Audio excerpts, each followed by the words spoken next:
Okay. All right. Well, welcome to the second of this series of the Career Fair Prep. First challenge to say that correctly. I'm going to be going over the prep steps today of how to prepare, what to expect, how to approach employers, and then how to master HandShake if you're not familiar with it yet.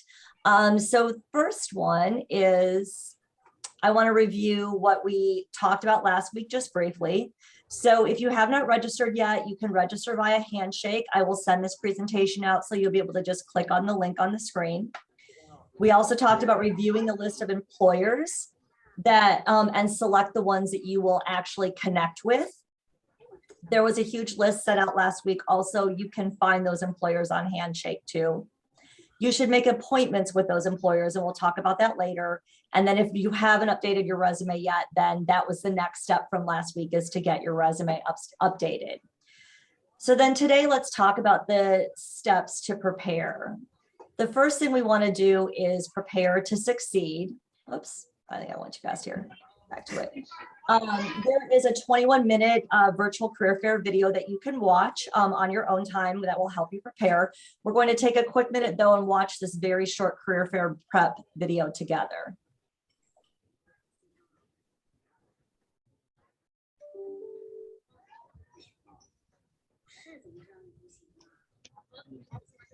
And if all of you could make sure to mute, that'd be appreciated. Because I am actively seeking for jobs. I came here just to kind of get my foot in the door. It's early for me. I'm just a sophomore. To be able to pitch yourself and be able to show your personality. You can only do that so much on paper, but in person you can really make that connection. I don't have as many leads as I would like to have. And it's great to see what opportunities are out there. Get me in front of someone and I can sell you whatever. I can market myself. You know, someone can look at my resume and it may be bullet points, but if I'm in front of you, I can tell a story. I can connect with you. I can show you my personality. It's definitely important to, be able to have that face-to-face contact with an employer. They remember you, stand out if you're able to, show your passion, your dedication for wanting to work with that company. It sticks out. I know there are people who stick out in my mind just from having that contact and being able to have a real meaningful conversation with them. At any career fair, remember, first impressions are vital, and you will never get penalized for overdressing. I had people come up and they're wearing jeans and a polo shirt. That may be how they dress when they're relaxed. It's not how you dress when you come to a career fair. I actually texted my mom before I left out because my mom does HR for her company and she interviews people all the time. So I said, hey, my blue suit that I have, do you think that's too loud? Do you think it shows my personality? Is that good? Should I wear something more neutral? Dressing professionally as a woman is a little trickier. You want to look pretty enough, but also serious enough, professional enough. To prepare for the career fair, I looked up the employers who are going to be here online to figure out the ones that I'd be interested in talking to and get to know a little bit about them. Being able to research the company beforehand is very important because you want to be able to connect with that company and make sure that they're a great fit for you, as well as you being a great fit for them. For us, it's important that they take the steps in the beginning to do their homework because it's the first impression. And from there, it's usually an indicator of what they do like. Some of the mistakes that I've seen in the past at career fairs, not having resumes, and also not having an idea necessarily of what you want to do. It's okay to know that you want to keep your options open, but when you're approaching a company, you should probably know why you're approaching them, what interests you about that company, as opposed to not knowing anything or not knowing where you want to be. Be open, be more of an extrovert, eye contact, talk to people, get out there and mingle. Being fun to be around, likability is something to look for in particular. That and a good attitude. Someone who you want to be around, and someone you're going to want to work with. It's just going to make the culture of the company much better. Sure, I think it's very important after we get all this information from the people at these fairs to use that information that they gave you and to reach out to them, thank them for having a conversation with you, make sure they know who you are, make sure they have all your information, inquire more about different openings and just ways to stay in contact with the company. The connections you make here, they'll last for a long time. If you pursue those connections, then they will pay off in the end.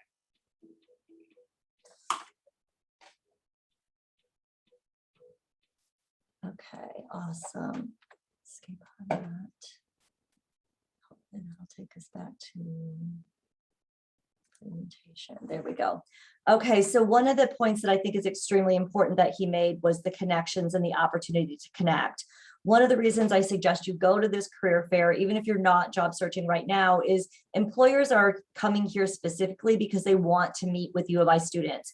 So it's quite easy for you to connect with them. They've already indicated an interest in our students and wanting to be here. So it's a great opportunity and a big group of them that you can meet all at once. So you should register as noted, and then also do your research on the companies. So pick a few, maybe pick even one. Think about what you can manage in the next week in your preparation time. I'd rather see you go see 1 or 2 employers strongly prepared than make a list of 10 and not have your research done or questions ready to answer the way they described on this video.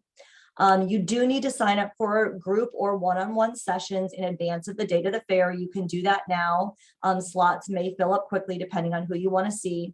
Make sure that your resume is updated and it's been reviewed. Upload that to HandShake. We'll talk about that in a little bit. And then prepare your introduction and elevator speech. Make sure you've got at least professional business attire in the top half. Last week, we also talked about blurring or putting a screen on your Zoom so that you have a professional background, and then prepare questions for each of the employers. So let's talk about creating your personal brand and elevator speech. We're going to watch this, just one of these short little videos, and the rest of these you'll be able to take a look at on your own when I send out the presentation.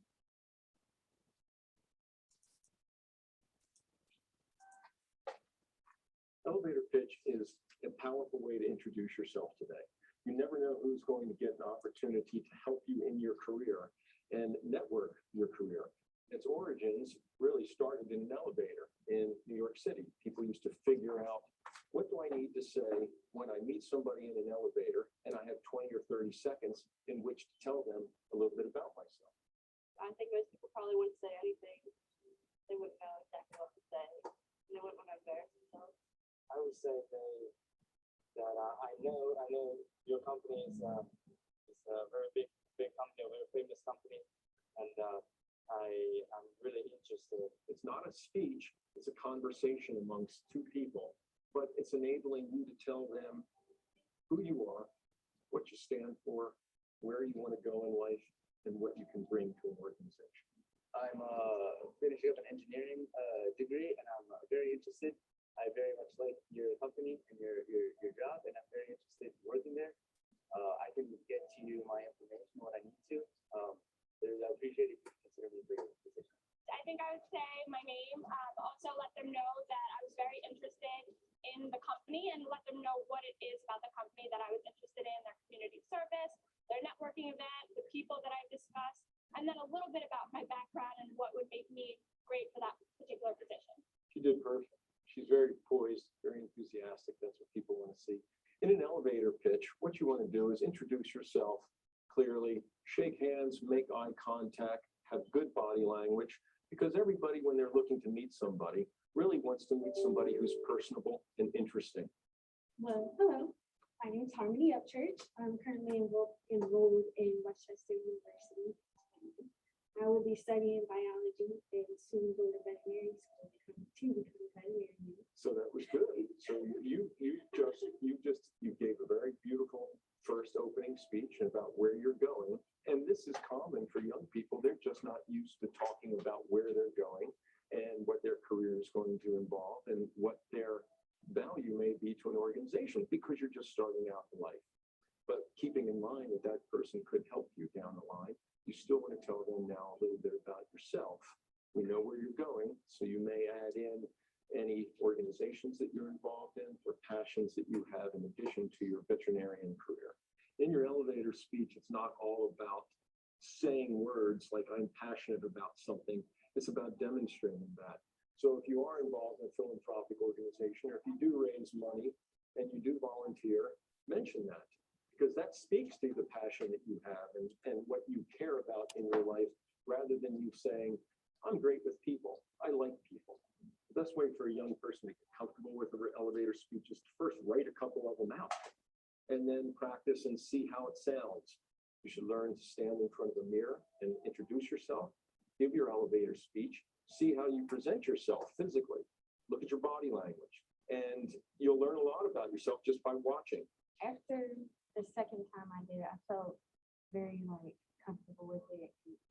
I felt like, okay, I got this. Like, I know what I'm doing. So a liberal arts major who may meet me as a business owner may introduce himself. Hi, I'm John Smith, and I'm a liberal arts major here at Temple University. And I have ambitions to be a writer. And right now I'm taking several writing classes, creative and journalism, in order to hone my writing skills because I know it's important in the business world. One of the other passions that I have is I'm also involved in utilizing my writing to help organizations. I volunteer for muscular dystrophy. I volunteer for animal protection rights. So I'm involved in quite a few organizations that I can help with the skills I'm learning in college. At the end of the day, I want to have a career that's very fulfilling to me. I want to work with people I love and trust and for causes that I'm really passionate about.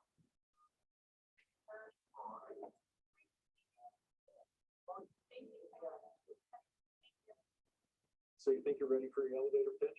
Let's see, give it a try.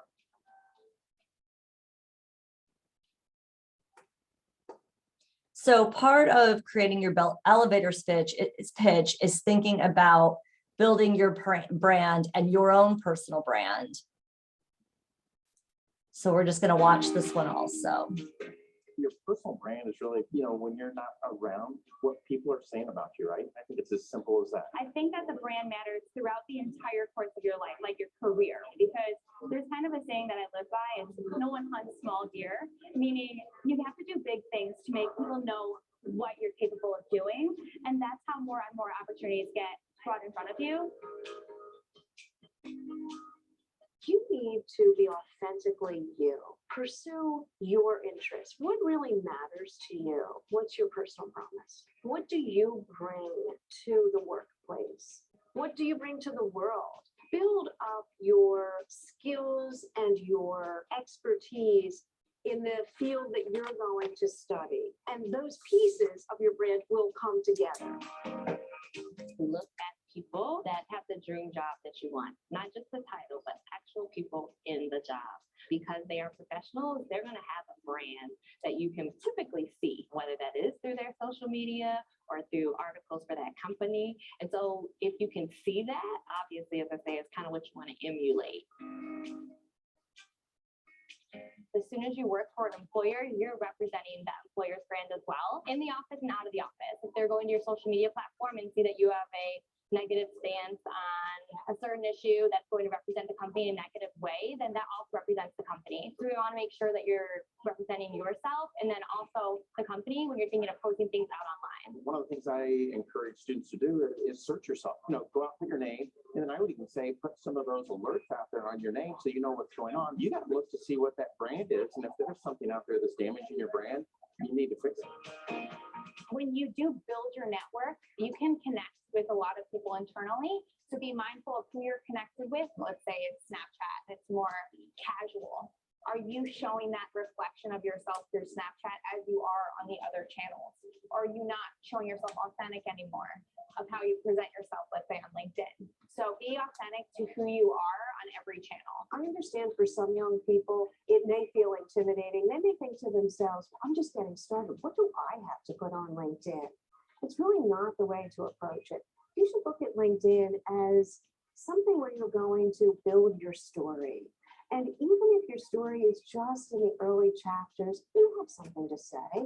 You need to get your picture on there. You need to get your education on there. And you need to talk about what your skills and qualities are. Your story might be short, it doesn't make it any less valuable. Okay, super.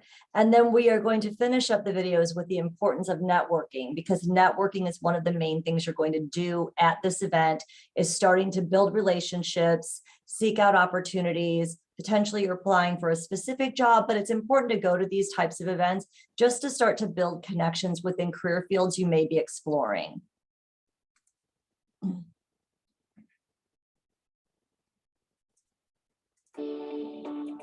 The best way to get a job is networking. network, network, network. Because it doesn't matter what you know, it's who you know. Networking allows you to identify mentors. It allows you to develop close friends and relationships. It's not just about having one conversation with someone and calling it networking. It's that consistent relationship to help lead to other things in their life. There's two types of networkers. I'd say there's talkers and there's walkers. Talkers are the people who want to work the entire room, hand out a business card to every person they talk to. The walkers, they're going to work the room, but they're going to do it in a more strategic way. They're going to set a goal of how many meetings that they want, or how many lunch dates or drink dates or coffee dates afterwards. And they're going to go after those people. If you're at a barbecue and someone says, what do you do? Well, I used to work, here, or I'm doing this, but I'm looking for a new opportunity. Oh, tell me about what you do. Tell me about what you're looking for. Tell me about what is an ideal company for you. Because that guy you might have just met might be the CEO of a company that you're applying to. It's through those interactions that you're having with people and leaving those impressions on them that's going to help to open some of those doors, maybe insight to job opportunities that might be coming available soon, or just having them put in a good word for you. The easiest way to get started within networking is think about those 2 to 3 projects you have to do. The professor assigns 5 random people to do a project. Keep in touch with them on LinkedIn or other social media tools, because you never know when you might meet someone. Get involved in career fairs, reach out to career services for additional support, like connecting with the companies and building your network that way through job shadow opportunities, any sort of opportunity to volunteer your time and build up some relevant experience and things of that nature. My number one piece of advice for anyone networking is that follow-up. Are you sending a thank you email? Are you following up with some information that you had in the conversation? Leave that impression so that when you email them, they know who you are. So building that network, you never know when you might need it. You build your network, it's kind of like building a savings account. You don't really need it today, but when the day you need it, you really want to have it. Networking is extremely important skill to have, even if you are uncomfortable with it at times. Everyone is uncomfortable at some point, so it's something that takes practice. But once you master it, it's going to help in a lot of different facets of your life. Okay, super. Okay, back to our slide. Okay. One of the things that was mentioned in the Building Your Personal Brand video is the importance of your social media presence. So there is a clip that you can watch about that on your own, but do think about what your social media presence is saying about you in part of your steps of preparing for the career fair and also for your ongoing internship or job search over the next few months. There are links that you can take from this presentation about creating or updating your LinkedIn profile. You can also have the Career Center review your LinkedIn profile for you. They also provide a LinkedIn profile checklist.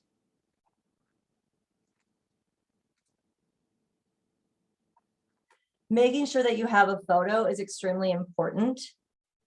Putting a headline that tells people what you are looking for and what you're about, a summary about what motivates you or what you're skilled at, and then listing your experience are all important in your LinkedIn profile.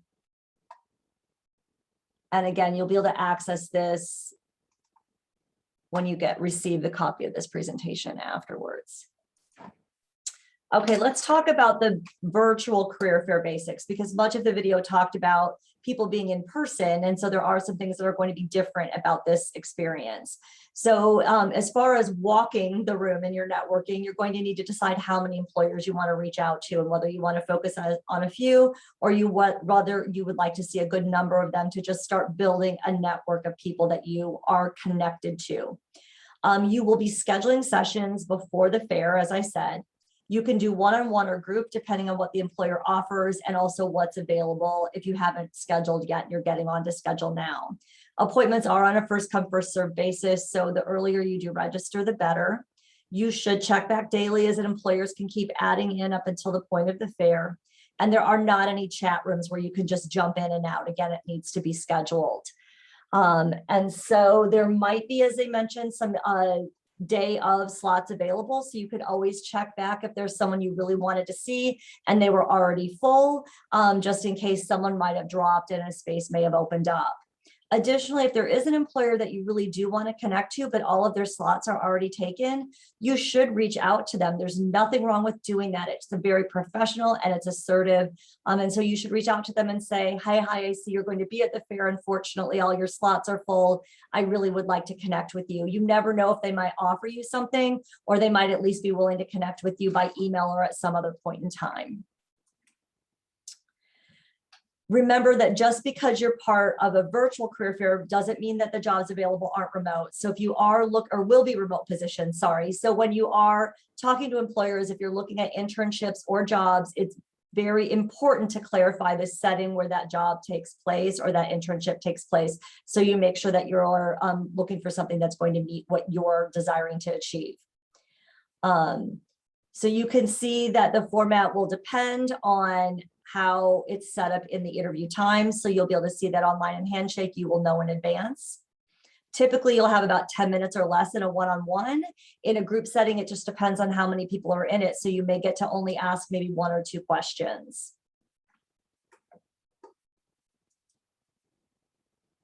So when you are approaching employers, you do want to make sure that you establish eye contact on your camera. So look at your camera, not at your computer screen. Do smile and introduce yourself.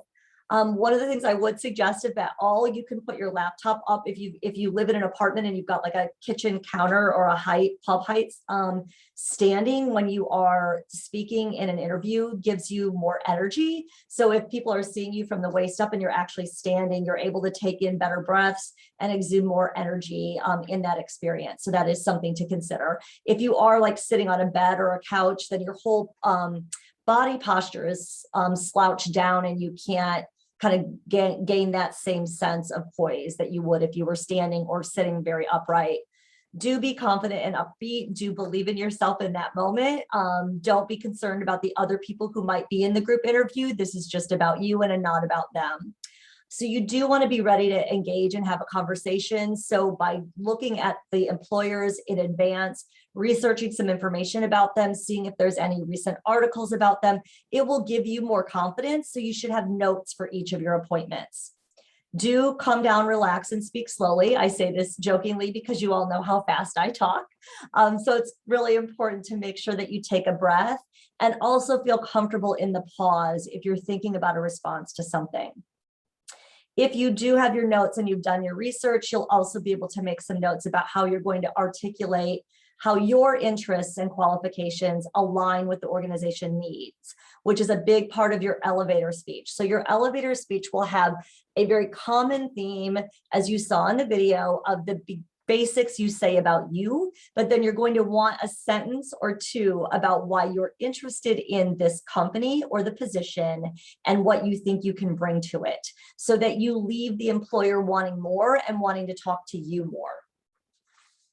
At this point, do we have any questions? You can either type in the chat or unmute.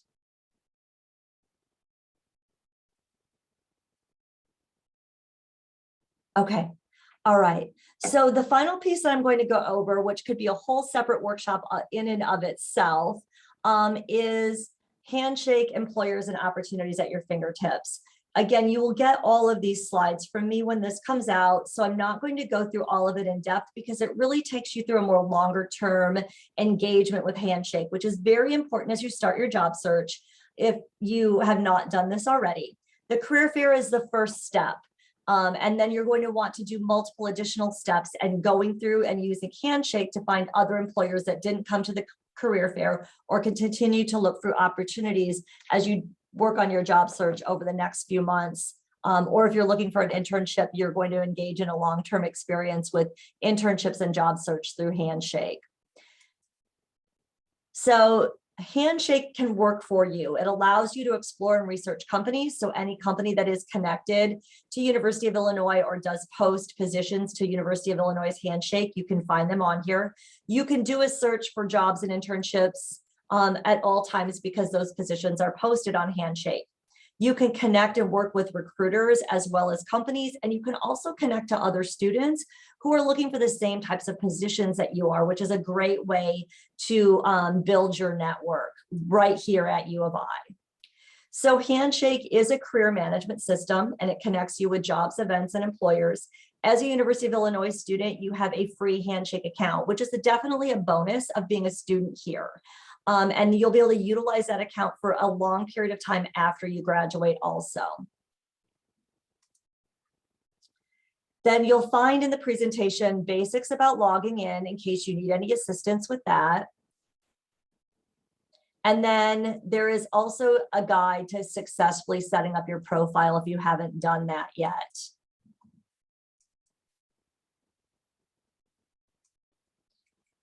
It is important to note that students with a fully complete profile are 80% more likely to be contacted by a recruiter than students who have not completed their profile. Students who add a photo to their profile are 7 times more likely to be viewed than when the photo is blank.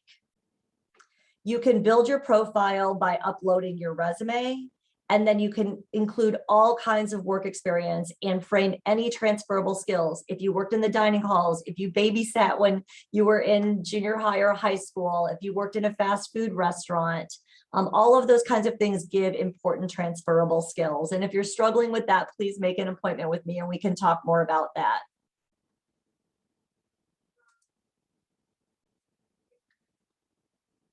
You should also highlight courses that might be relevant to jobs that you are applying for. You should show off projects that you've done. That's important. It's your time to sell yourself. Writing a captivating bio, you can take that back to your elevator speech. So you can kind of use that right there on your HandShake. And then make sure you personalize the skills that you want to highlight.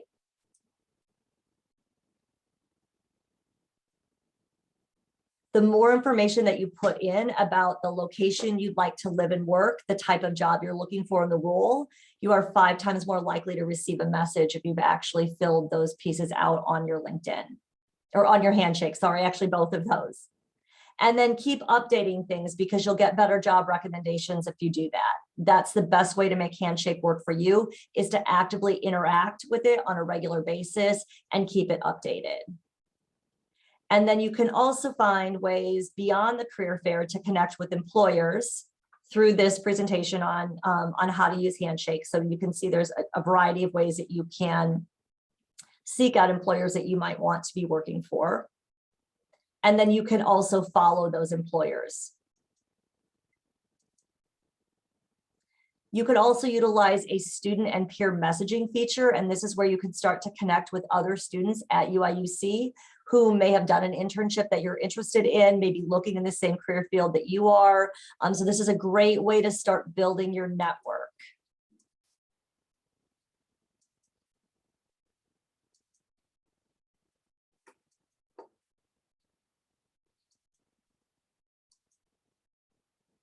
Okay. So are there any questions that you have at this point regarding the career fair or processing any of this? All right, super. So that concludes this session. Next week is workshop number 3. It is Ready, Set, Go. It is very much a Q&A, answering final questions, giving any final advice that we have just to help keep you motivated and also build your confidence for going to this fair. I'm really pleased all of you that have taken the initiative to come to these sessions, as well as watch them later if you're in class at this time. I know this can be a really intimidating process. If you have any particular questions over the next week, please jump on my scheduling system, grab a 30-minute appointment. We can do some career coaching. As you know, I am a certified career coach. If my schedule happens to be full, do shoot me an email and we'll see if there's something that we can work out so that we make sure you are as prepared as possible as you can be for the career fair. Thanks so much for joining today, you all.